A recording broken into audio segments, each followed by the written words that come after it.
Lucas capítulo 6, versículo 40 diz assim: o discípulo não é superior a seu mestre, mas todo o que for perfeito será como o seu mestre. Hoje eu quero falar, dentro do nosso tema maior de pérolas preciosas no caminho cristão, eu queria falar sobre o tema seja mais que um discípulo, seja mais que um discípulo. Discípulos eram pessoas que eles seguiam e aprendiam de algum mestre, algum rabino. Jesus teve discípulos, nós sabemos que João teve discípulos, João Batista, e todo rabino que se prezasse, naquela época tinha os seus seguidores, os seus discípulos. Eles vinham de toda a sociedade.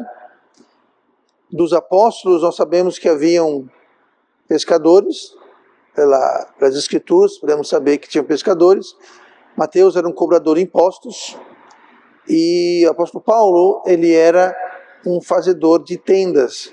Ele era membro do Sinédrio, mas quando ele saiu, ou foi expulso, depois de salvo, ele se sustentava ou com oferta das igrejas, ou fazendo tendas. Então dá para entender que ele tinha essa profissão, ele tinha essa habilidade.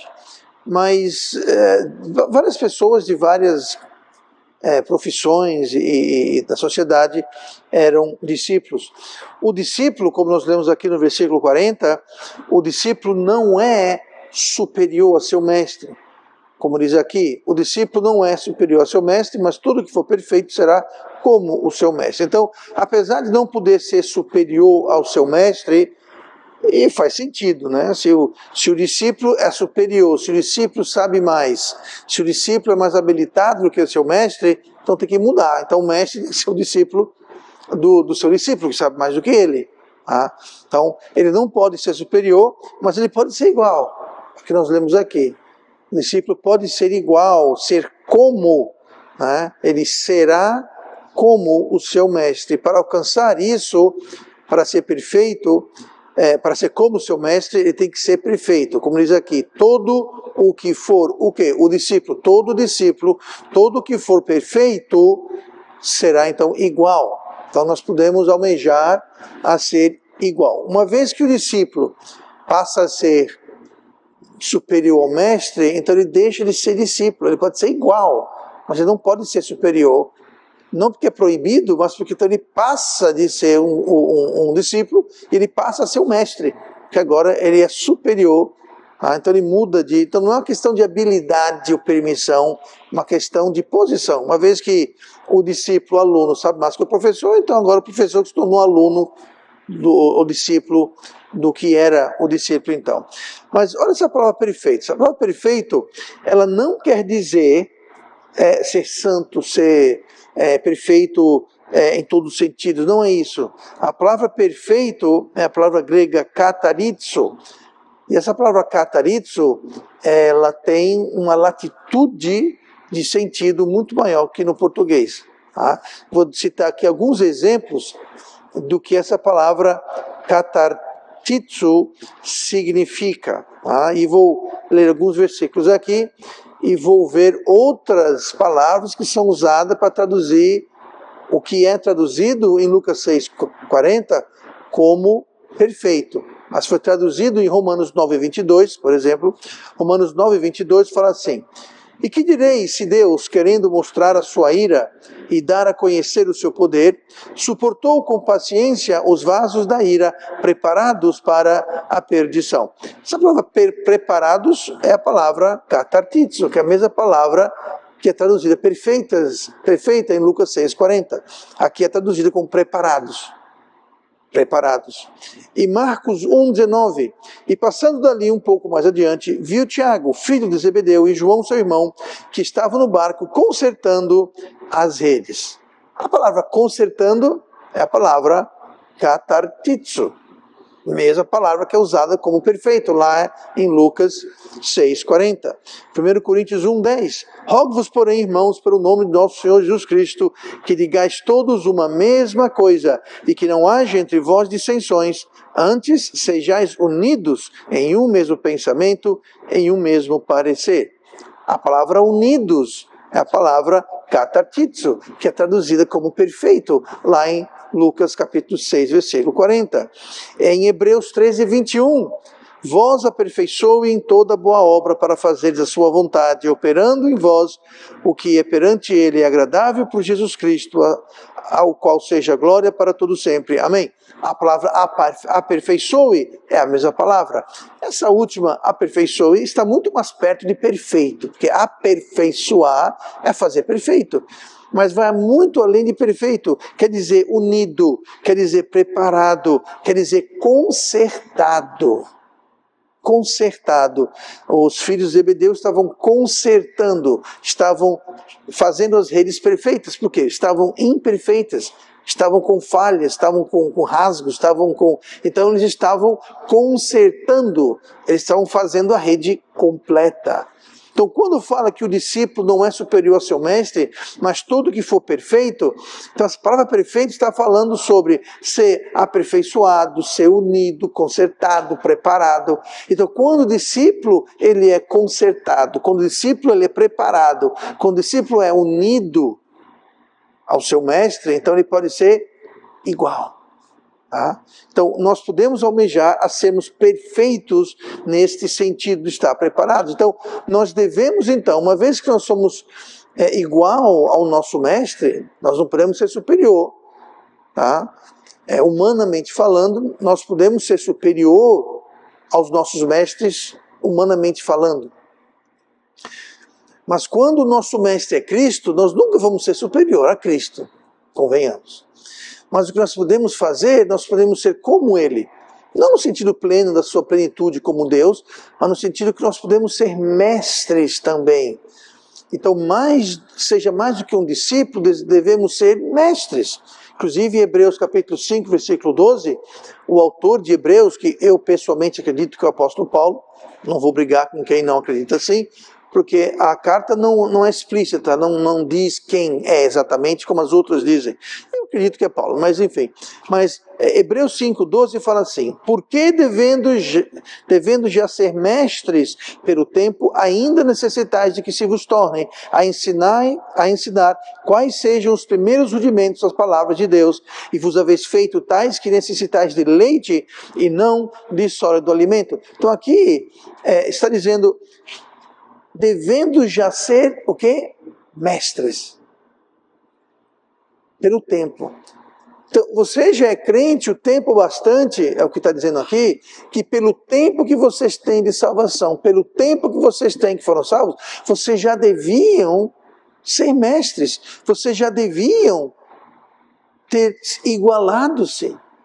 É interessante porque Deus quer usar a nós, a quem Ele salva.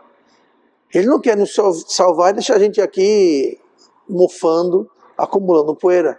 Ele quer colocar-nos para uso. Inclusive, em Efésios 4:11, fala que Ele mesmo, falando sobre Deus, deu uns para apóstolos, e outros para profetas, e outros para evangelistas, e outros para pastores e doutores. Essa palavra doutores é a palavra grega didáskalos. Didáskalos.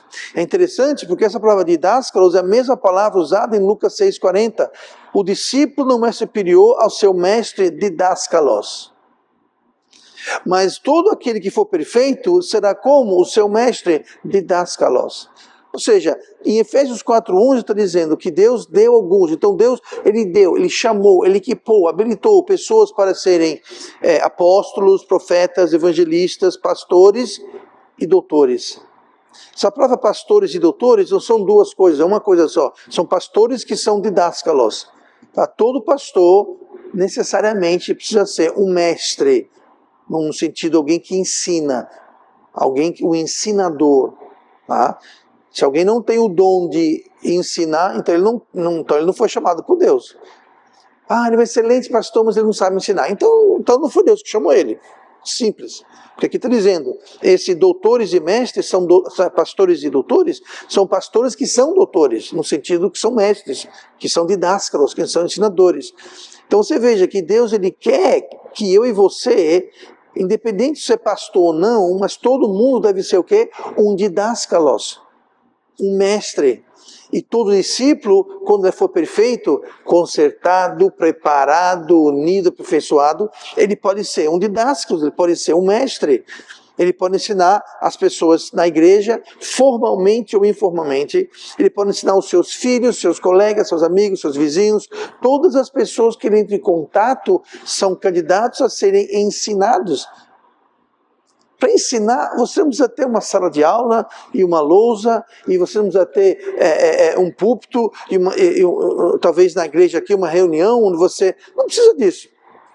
Nós podemos ser mestres ensinando as doutrinas de Deus.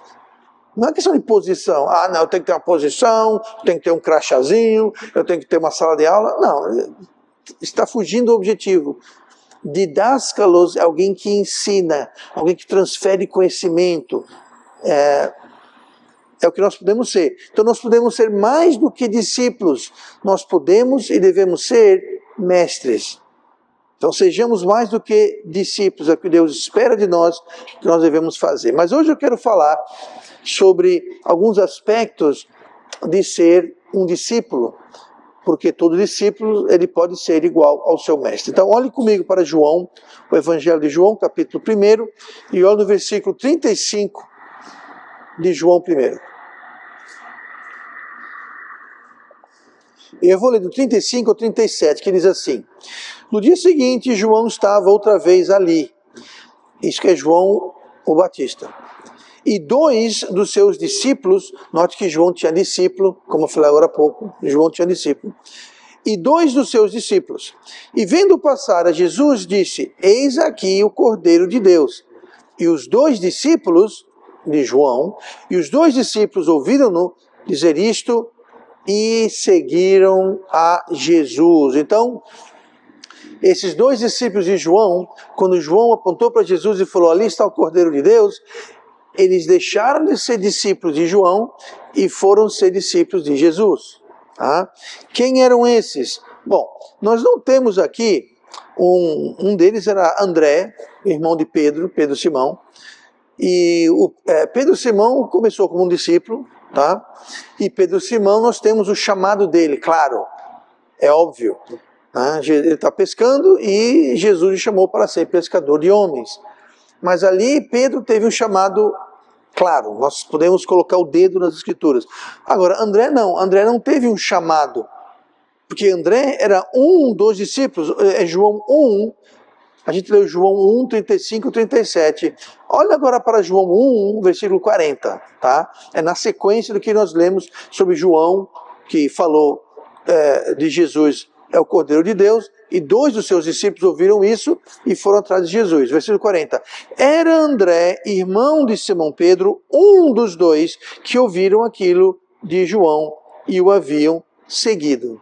Então, André, irmão de Simão, que foi um discípulo de Cristo, inclusive foi um apóstolo junto com seu irmão Pedro, ele não tem um chamado claro na Bíblia. Por quê? Porque ele estava sendo um discípulo de João. Quando João identificou Cristo como Messias, ele simplesmente saiu de ser discípulo de João e passou a ser um discípulo de Jesus. Então, aqui está o chamado. E eu quero falar agora justamente a questão do chamado do discípulo. Qual o chamado do discípulo? André, nós sabemos, era discípulo de João, mudou para Cristo, quando ele entendeu que Cristo era o Messias, que Cristo é o Salvador, que Cristo é o Filho de Deus. E quando alguém percebe que Jesus é o Salvador, é o Filho de Deus, essa pessoa, a gente imagina, é salva. Você não pode ser salvo sem entender que Cristo é o Filho de Deus. Você não, como ser salvo, você tem o entendimento de quem é Cristo, da pessoa de Cristo. E quando nós temos esse conhecimento e nós podemos ser salvos, aquele momento, o momento da sua salvação, é o momento que você ou qualquer pessoa é chamado para ser um discípulo, assim como André. André não teve um e-mail, um telegrama, uma carta, um convite. Simplesmente, quando ele ficou sabendo, peraí, ali é o Filho de Deus, ali é o Messias, Tchau, João Batista, boa sorte, eu vou seguir esse daqui. Assim que ele soube, ele seguiu. Então, todo mundo que é salvo já tem um convite, já está apto para se tornar um discípulo. A palavra discípulo é a palavra grega mathete. A palavra mathete, ela significa os ensinados, ou os que aprendem. Então, um discípulo simplesmente é alguém que está aprendendo. É alguém que está sendo ensinado por alguém, é alguém que está aprendendo. E todo crente, então, deve ser um discípulo. Todo crente deve estar sendo ensinado. Todo crente deve ser um aluno, todo crente deve aprender. Por quê? Porque todo crente precisa saber quem é Cristo e segui-lo assim. Mas uma vez que eu sou crente, eu tenho conhecimento de quem é Jesus, e eu então sou apto para ser um discípulo. Como eu posso saber se eu estou sendo um discípulo? Como um discípulo pode ser identificado? Quais as características de um discípulo? Bom, vamos ver algumas aqui. João 8, versículo 31, nós temos Jesus falando assim. Jesus dizia, pois, aos judeus que criam nele, veja que Jesus está falando para os judeus que foram salvos. Tá? Se vós permanecerdes na minha palavra, verdadeiramente, o quê? Sereis meus discípulos. Então, uma característica de um discípulo de Jesus Cristo é que ele permanece na palavra. O que quer dizer permanecer na palavra? É você viver sua vida não apenas estudando e aprendendo, mas vivendo dentro da palavra de Deus. Vivendo dentro das limitações, dentro do caminho. Você imaginar que a Bíblia coloca perante nós um caminho. Esse caminho tem o meio fio aqui e tem o meio fio aqui.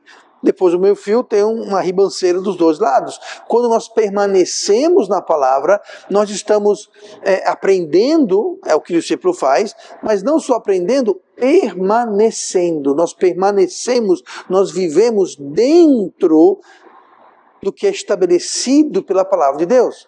Isso é uma característica de um discípulo. Então, se alguém se diz discípulo, mas está vivendo lá e para lá, e está fora da palavra de Deus, ele não está permanecendo na palavra, ele não é o quê? Ele não é um discípulo. Ele pode até ser salvo, ele pode até ser crente, mas não é discípulo.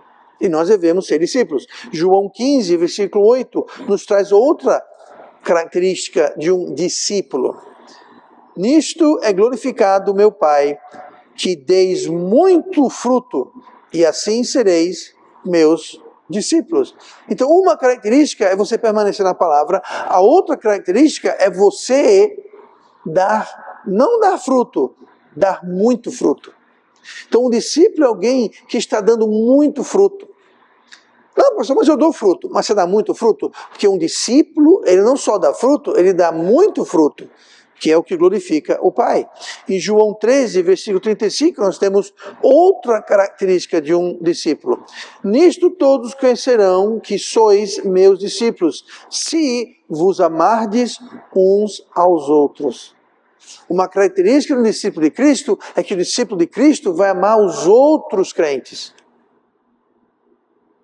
Vai haver amor, uma ligação em amor. Eu vou dar um exemplo. Se você ama alguém, você quer o quê? Você quer estar na presença daquela pessoa. Confere? E se você quer estar na presença daquela pessoa, e nós amamos os irmãos, quando é que os irmãos estão juntos? Por exemplo, quando a igreja se reúne, quando a igreja se forma. Eu constantemente explico isso. Esse recinto aqui não é a igreja. Igreja somos nós. Então, daqui a pouco, isso aqui não vai ser igreja.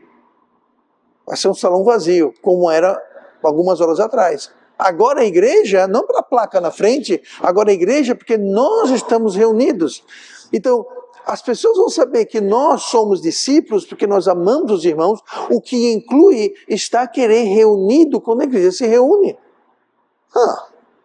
Então, uma forma de ser um discípulo é estar presente quando a igreja está reunida. Mas vai além disso. Se você ama alguém, você vai orar para aquela pessoa, você vai se preocupar com aquela pessoa, você vai fazer coisas para aquela pessoa, você vai querer agradar aquela pessoa. Não seria uma coisa maravilhosa se todo mundo na igreja fizesse isso?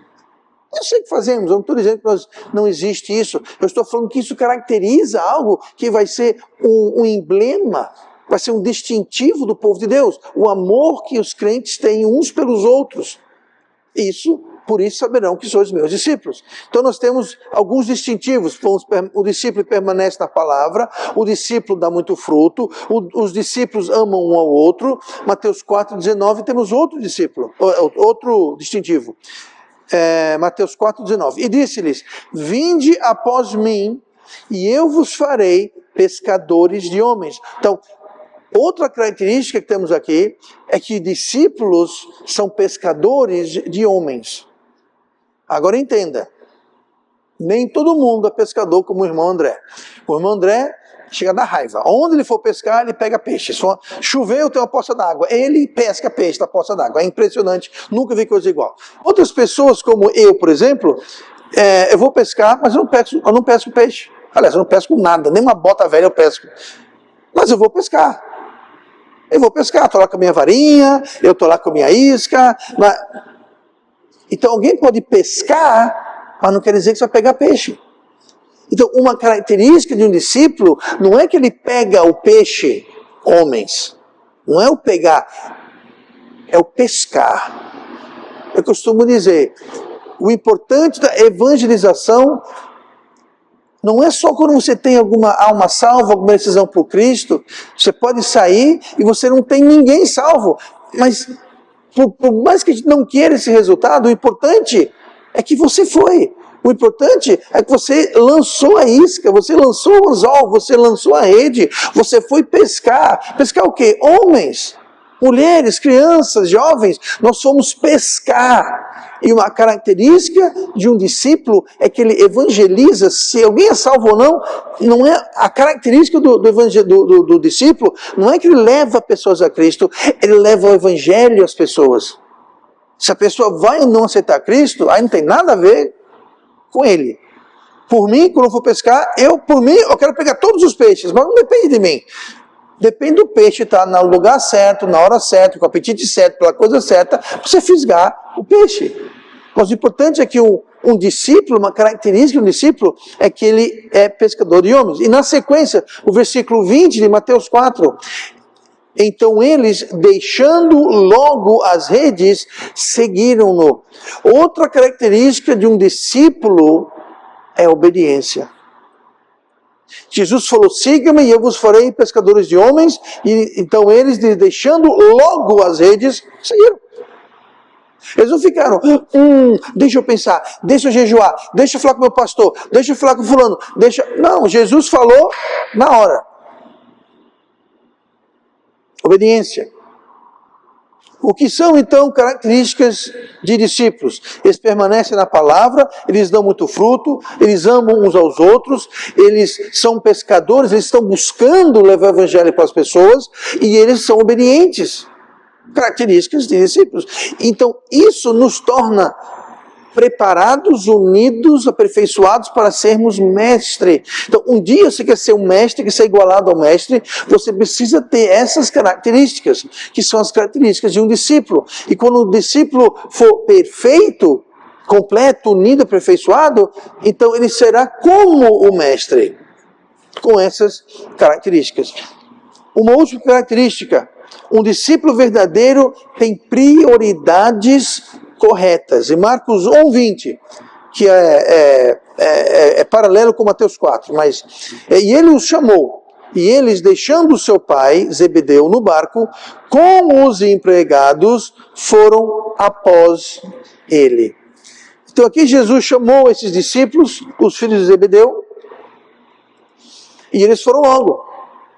Deixaram o seu pai com os empregados. Então note, eles não eram apenas pescadores, eles eram empresários de pesca, eles tinham empregados. Não era só eles iam lá, tinha um barco, uma rede, não, eles tinham funcionários, tinham empregados. Eles tinham um negócio, eram empreendedores. Não era alguém que ia pescar, pegar uns peixinhos. Não, ali era um negócio, era um business. Entendeu? Era um empreendimento que tinha ali.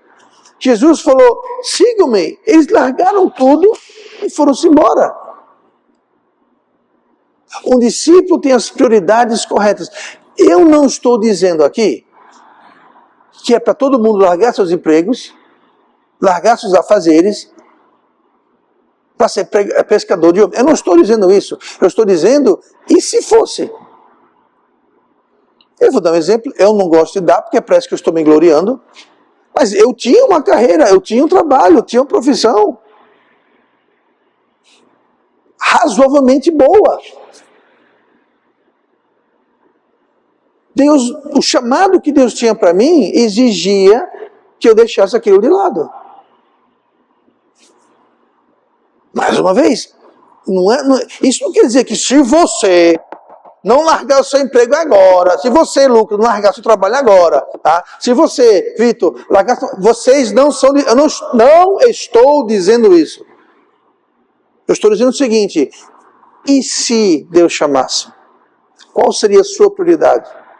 Ah, pastor, trabalho é trabalho, trabalho acima de tudo. O importante é trabalho, é dinheiro, é grana, é carreira, é promoção, Qual seria a sua prioridade? Só para me repetir aqui, vou me arriscar a ser repetitoso, tá? Mas Deus não quer necessariamente que todo mundo largue seu trabalho. Mas e se fosse o caso? Qual seria a sua prioridade? E a prioridade não precisa ser tão grande quanto eu vou jogar a minha carreira pela janela e eu vou ser pescador. Não precisa ser tão dramático, não. Que tal isso?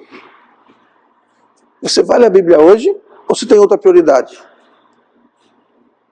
Você vai para o culto hoje ou você tem outra prioridade? Que é prioridade? Uma coisa mais importante. Você vai evangelizar ou você tem coisa mais importante para fazer?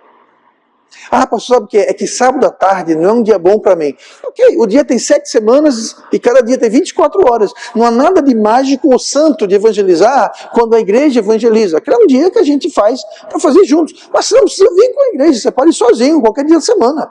Segunda, terça, quarta, quinta, sexta, sábado, domingo. Eu não aconselho evangelizar 2, 3 da manhã, não é muito bom. Tem pouca gente e as que tem na rua, talvez não estão querendo ouvir o evangelho, tá bom? Então, mas não tem nada mágico. Tudo é uma questão de prioridade. Você tem uma decisão, qual a sua prioridade? Resolver o seu problema ou honrar a Cristo? Porque às vezes, para resolver um problema, a gente vai mentir, vai roubar, trapacear, fofocar, criticar, rebaixar. Porque sempre é mais fácil esse caminho. É sempre mais fácil derrubar do que construir. Então, um discípulo, ele tem prioridades corretas também. Como Mateus fez. Mateus 9:9. E Jesus, passando adiante dali, viu assentado na recebedoria um homem chamado Mateus. E disse-lhe, segue-me. E ele, levantando-se, o seguiu. É outro discípulo. Pedro era um pescador. Jesus falou, venha. Ele foi. Os filhos de Zebedeu, venha, eles foram. Aqui Mateus era um cobrador de impostos. Cobrador de imposto era uma profissão, odiada, porque você era um judeu que estava trabalhando para os romanos, e geralmente você roubava também, era corrupto, mas era uma profissão muito lucrativa. Cobradores de impostos eram muito ricos, dava muito dinheiro, honestamente e desonestamente. E note que Mateus aqui, Jesus chamou, fala aqui, e disse, segue-me, e ele levantando-se o seguiu. Segue-me, ele ficou em pé, foi embora, deixou tudo lá, o seguiu, assim. Prioridades, qual a prioridade de um discípulo? Não é à toa que Mateus se tornou um apóstolo, não é à toa que Mateus se tornou um mestre. Aonde que nós aprendemos? Aonde podemos aprender a palavra e a permanecer na palavra e a dar não só fruto, mas muito fruto e amar os outros e obedecer? Onde aprendemos a ter as prioridades corretas? Aonde que se aprende isso? Com o mestre, que é justamente o que vamos falar agora, nós estamos falando sobre seja mais do que um discípulo, nós falamos sobre o chamado do discípulo, vamos agora falar sobre o mestre do discípulo. Mateus 11, 29, Jesus falou assim, Mateus 11, 29, tomai sobre vós o meu jugo, e o quê?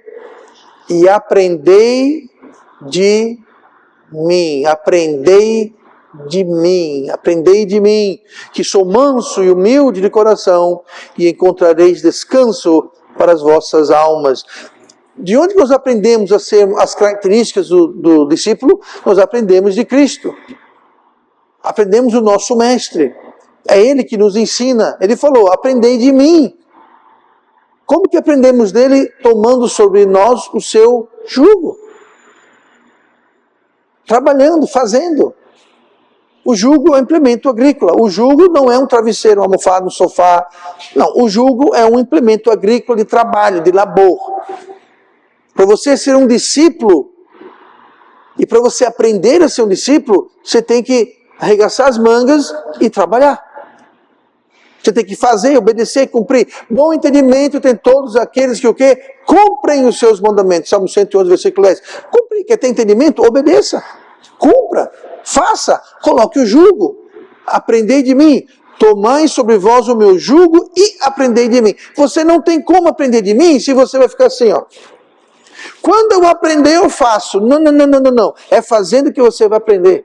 Que você vai ser aperfeiçoado, você vai ser feito perfeito, você vai ser integrado, você vai ser unido. É fazendo. É fazendo que você aprende e fazendo com Cristo. O discípulo, nenhum discípulo, o aluno, quem aprende, não aprende sozinho. Não aprende por conta própria. Precisa haver um mestre. Na esfera humana, nós devemos e podemos aprender a aprender. Eu sempre falei isso para minhas filhas. Desde pequenas, acho que a partir dos 6, 7 anos de idade, elas não foram mais para a escola. Aí, pastor, dá para perceber. Não dá não. Não foram para a escola, fizeram escola em casa. Nós comprávamos o currículo, tinham aula em vídeo, exercício, tinha prova, tinha tudo. Mas elas fizeram aula em casa, o que é chamado lá nos Estados Unidos de homeschool. Não é feito numa escola, é feito domiciliar pelos pais, com material didático, tudo certinho, tá? E uma coisa que eu disse para elas, eu falei, olha, a coisa que você deve aprender nos seus estudos, não é só aprender matemática, geografia, português, inglês, o que seja. A coisa mais importante que nós podemos aprender na vida é o seguinte, aprenda a aprender. É profundo, anotem, vocês vão precisar disso. Aprenda a aprender. Porque se você aprender a aprender, o mundo se abre, você pode aprender qualquer coisa. O problema é que a grande maioria das pessoas, isso é culpa no sistema educacional, elas não aprendem a aprender. E no Brasil é terrível. Aqui é o famoso decoreba. Você aprende para passar na prova. Depois que passou na prova, acabou, morreu, enterrou, ninguém sabe nada, esqueceu. Não. Aprenda a aprender. Se você aprende a aprender, então não há limites, porque qualquer coisa você pode aprender. Se você aprendeu a aprender. Isso é na esfera humana. Você pode chegar a tal ponto que você aprende a aprender e você chega ao ponto do seu mestre e você passa o seu mestre, agora você é superior ao seu mestre. Você sabe mais do que... Você aprendeu tanto que você agora deixou o mestre para trás, porque você agora é um mestre maior do que o seu mestre. Que você aprendeu a aprender.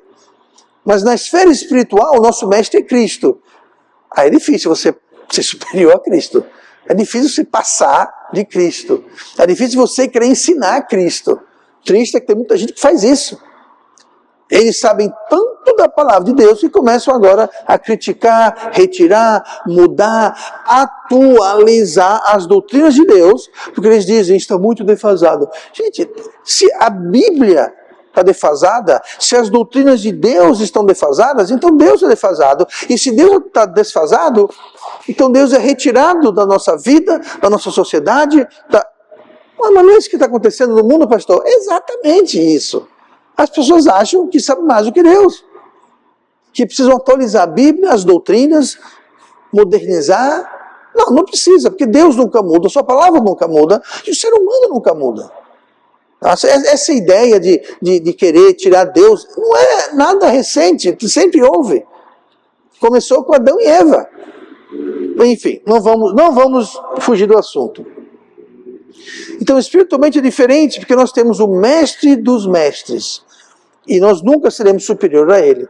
Mas a verdade é que o Espírito Santo quer nos ensinar quando? Todos os dias, a cada hora, a cada momento, com cada circunstância, com cada desafio, com cada problema, com cada vitória, com cada passo em nossas vidas, nós podemos aprender. Nós podemos ser ensinados pelo Espírito Santo. A nossa vida é uma aula. A nossa vida não é apenas existência. Nós precisamos estar atentos a essas aulas. Aprender com os erros, inclusive. Não só o nosso, mas dos outros. Mas a pessoa que não está nesse modo de estar observando e procurando as oportunidades de aprendizado, elas acabam repetindo o mesmo erro. Por quê? Porque não estão aprendendo. Por quê? Porque não estão prestando atenção na sala de aula. Que sala de aula, pastor? A vida. As circunstâncias. O que está acontecendo na minha vida e na sua vida. É ali que nós vamos aprender. Porque o Espírito Santo não dorme. Não tem dia e hora. Ele está 24 horas por dia, 7 dias por semana, querendo nos ensinar. Mas muitas vezes nós estamos como aquele aluno na sala de aula, olhando para a janela, pensando 1000 milhas dali, sonhando. Ué, foi o quê? A aula foi o quê mesmo hoje? Era o quê? Nem sei a matéria. Pois é. Aprendei comigo. Tomai sobre vós o meu jugo. Se eu botar um jugo no seu... E o jugo, para quem não sabe, é um implemento que vai no pescoço do boi. Se eu botar um jugo em você, você não vai poder ignorar o jugo. Você vai sentir o peso do jugo. Você vai sentir a presença do jugo. Mas se nós estamos distraídos, vivendo nossas vidas, como se Deus nos colocou aqui só para a gente se divertir, só para a gente enriquecer, só para a gente fazer o que a gente quer, só para a gente... Então nós vamos passar a vida sem aprender nada. Que esse não é o propósito da gente estar aqui. O propósito dessa vida é para aprendermos com o Mestre. E se nós somos perfeitos, nós seremos como o nosso Mestre. Diga uma coisa, de onde você acha que vem o termo cristão? Cristão é alguém que tem as características de Cristo. O que é ter as características de Cristo? É ser como o nosso Mestre. Devemos ser como o nosso Mestre, devemos ser cristãos e ter as características que nós vimos agora há pouco, que todo cristão deve ter. Então, não vamos dormir no ponto, não vamos deixar essas oportunidades passarem. Lucas 6,4, mais ou menos voltando e vamos fechar com esse último ponto essa noite. Seja mais que um discípulo. O chamado de Cristo é para todo crente. Se você sabe que Ele é o Filho de Deus, que é o Salvador, pronto, ali está o seu chamado. O discípulo segue a Cristo, o Mestre. E por último, qual é o alvo do discípulo?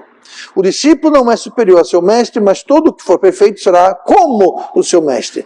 Eu falei disso agora há pouquinho. O alvo do discípulo é ser como o seu Mestre. Essa é a nossa meta. Por isso que temos que ser mais do que discípulos.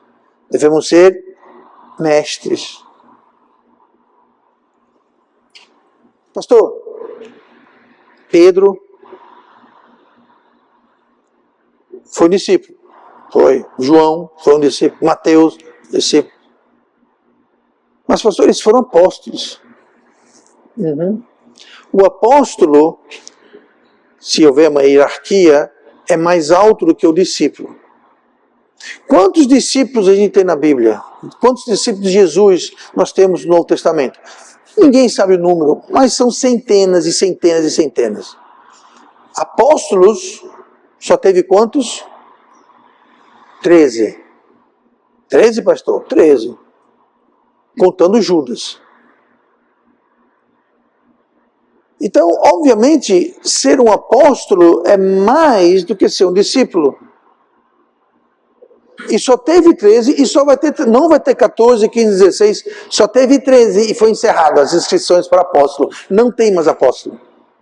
Tá? Podemos um dia ver essa questão, mas não tem mais apóstolo. O último apóstolo foi o apóstolo Paulo, que falou que foi o derradeiro, foi o último. Judas foi um apóstolo, Jesus sabia que ele era o traidor, mas ele era um apóstolo. Tá? Ele morreu, foi substituído por Paulo, o apóstolo Paulo. Mas discípulos são importantes. Por quê, pastor? Porque Jesus escolheu seus apóstolos de quem? Dos discípulos. Ele não estava andando um dia e falou: ei, você aí, você, Felipe, chegue. Olá, tudo bem? Eu sou Jesus, você é meu apóstolo. Não, ele escolheu os apóstolos dentre as centenas de discípulos que haviam. Então, se não tem discípulo, não tem apóstolo. E só tem apóstolo porque houveram discípulos.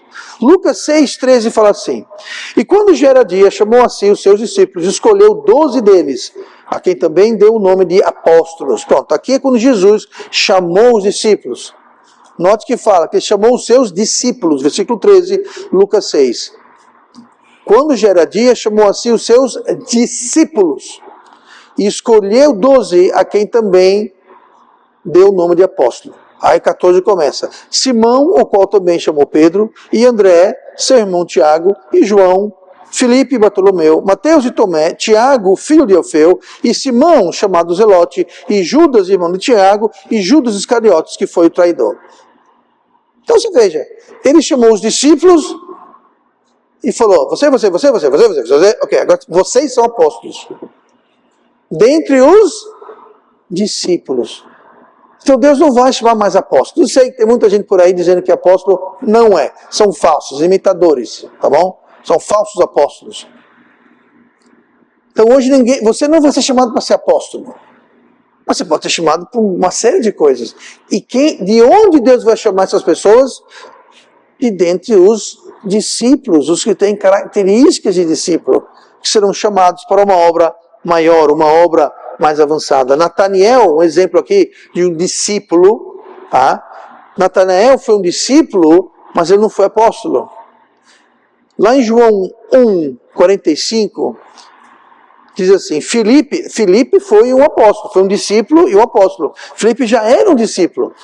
Filipe achou Natanael e disse-lhe: havemos achado aquele de quem Moisés escreveu na lei e os profetas, Jesus de Nazaré, filho de José. Então Filipe já era um discípulo e falou: hey, Natanael, achamos o Messias. Eu estou parafraseando aqui, mas achamos o Messias. Veja como ele já estava fazendo o trabalho de pescar homens.